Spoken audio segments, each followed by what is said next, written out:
Okay, mark your calendars. Beginning December 14th, a star-studded cast is bringing one of the most classic and influential science fiction novels to life for the first time ever in sci-fi's adaptation of Arthur C. Clarke's Childhood's End. Here to tell us what we can expect is Charles Dance and Mike Vogel. Good morning, Charles, and good morning, Mike. Good morning. Good morning.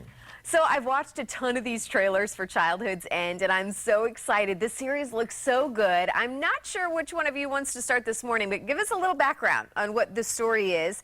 It's based on this popular book. Give us a little background. What's the storyline here? Charles, I guess we'll start with you, if that's okay. How do you describe what it is? Okay. It's a classic of the sci-fi genre, really.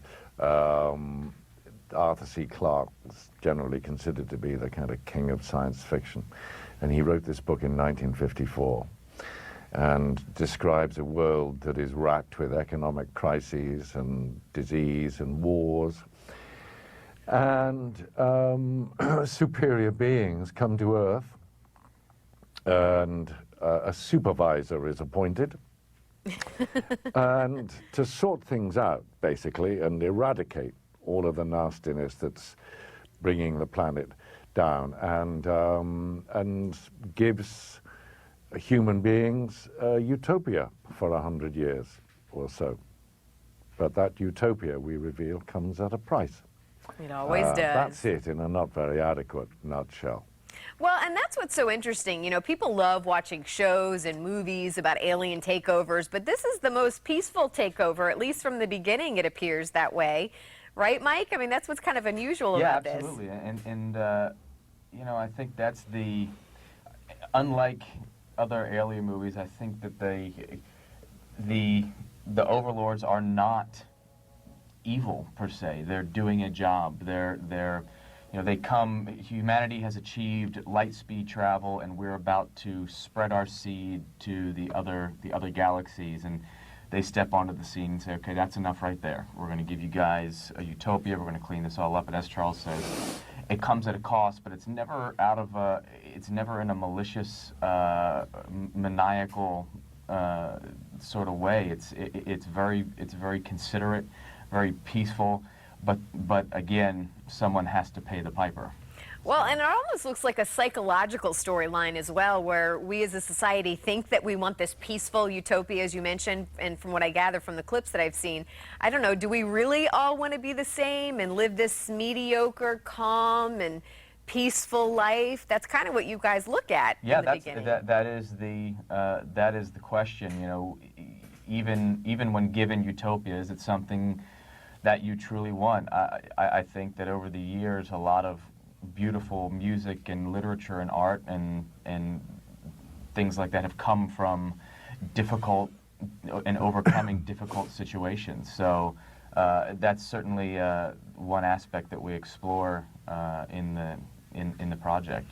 Well, and what I love about this series too is the production quality for the Sci-Fi Network in this series. It's spectacular. It looks like we're watching a movie. Don't you guys agree? I mean, this has got to be cool to be a part of. Absolutely. The production values are fantastic. And I think possibly one of the reasons why this has not been, this book has not been put on the screen before is that we now have made such terrific advances in CGI and, you know, digital technology, and now we can do the book justice, whereas I think before we didn't have the capability to do that. Well, now we have, and I think we've pulled it off. I mean, I've seen about 1.5 hours of the 1.5 parts of the 3 parts, and I have to say I'm really impressed, actually, and I'm very glad I'm part of it. I am too. Well, just by what I've seen so far, and you know, as we close, I need to get caught up in what else you gentlemen are working on. Obviously, you both just finished this project. Charles, we'll start with you. Can you give us any clues or details on what's ahead for Game of Thrones? On Game of Thrones? No, I can't tell you a thing about Game of Thrones, darling. No, not even a little? Not even a little? No. Aw. Well, no, not at all, no. A giant lightning bolt would come through the ceiling right here. And, Absolutely. No, I can't tell you anything about Game of Thrones, baby. No. Oh, darn. Well, is production still going on right now? What else is keeping you busy, Charles? What else are you keeping me working busy, I've got about 5 things in the can, from Ghostbusters, which I shot in Boston a few weeks ago, Pride and Prejudice and Zombies.